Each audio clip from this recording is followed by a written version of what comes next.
Dan selanjutnya pemirsa, kami telah merangkum beberapa pertanyaan warganet seputar COVID-19 dalam segmen Tanya Dokter. Dan sudah bergabung melalui sambungan Zoom dokter spesialis penyakit dalam Dr. Dirga Sakti Rambe. Langsung saja kita sapa. Selamat sore Dr. Dirga, apa kabar?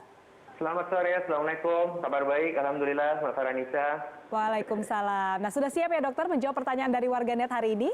Sudah siap. Oke, kita ke pertanyaan pertama datang dari @kongko. Dokter, jika vaksin terbukti efektif ini, yang harus didahulukan yang mana mendapatkan vaksin? Apakah seluruh pelajar mulai dari PAUD sampai perguruan tinggi atau siapa? Iya, tentu kalau vaksin baru tentu kapasitas awalnya terbatas ya. Idealnya kan kita memvaksinasi seluruh rakyat. Cuma itu tidak mungkin dilakukan sekaligus, harus bertahap. Jadi yang dipilih adalah mereka yang berisiko tinggi. Siapa saja? Pertama, para tenaga kesehatan yang berjuang di garis terdepan yang merawat pasien.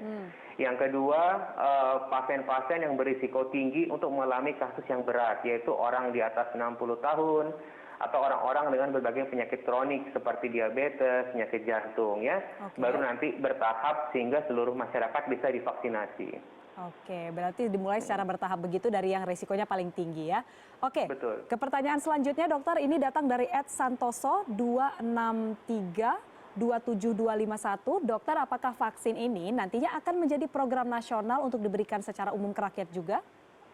Ya, tentu kita berharap vaksin ini bisa diberikan secara cuma-cuma ya atau gratis, baik itu oleh pemerintah pusat atau pemerintah daerah. Ya. Karena memang estimasi biayanya sekitar 5 sampai 10 US dollar per dosis ya. Jadi tentu kalau bayar sendiri ini lumayan berat gitu. Oke, tapi berarti sebagai masyarakat atau rakyat Indonesia ini bisa tenang begitu ya, karena nantinya akan menjadi program nasional, sudah diatur begitu ya? Iya, betul. Baik. Nah dokter, pertanyaan selanjutnya ini masih terkait vaksin juga tentunya. Nah, tapi kali ini pertanyaannya adalah vaksinnya ini nanti akan buat yang sakit saja atau bisa juga buat pencegahan, dok? Ya, vaksin COVID ini disiapkan untuk sebagai metode pencegahan. Jadi kalau orang yang sudah pernah terinfeksi, atau yang sedang sakit atau yang sudah sembuh, itu sudah tidak ada manfaatnya lagi untuk mendapatkan vaksin ini. Jadi ini hanya untuk orang yang sehat.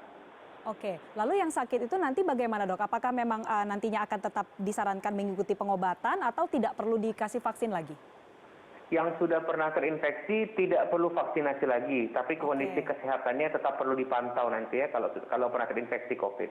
Oke, baik. Berarti diutamakan untuk mencegah dulu begitu ya dokter ya?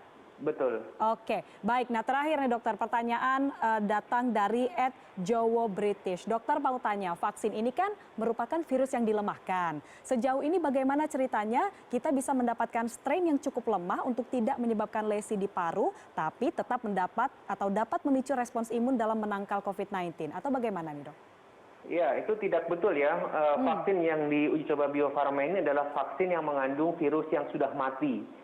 Ya, artinya tidak ada risiko sama sekali untuk dapat menyebabkan penyakit. Oleh karena itu masyarakat tenang saja ya, karena ini vaksin yang terbukti sudah aman gitu. Oke, berarti bisa digaransi ya begitu dok? Ini ada pertanyaan lanjutannya nih. Bisa digaransi aman begitu ya? Ya, dan kita kan masih menunggu hasil uji klinis fase 3 ini ya, sedang berlangsung. Nanti dari sana kita bisa menilai apakah ini betul aman dan efektif. Oke, berarti kita harapkan agar bisa efektif dan tanpa resiko seminim mungkin begitu ya dokter, untuk bisa diproduksi secara massal begitu ya? Betul. Baik, terima kasih dokter spesialis penyakit dalam Dr. Dirga Sakti Rambe sudah bergabung bersama kami di Tanya Dokter hari ini. Sehat selalu dok. Terima kasih.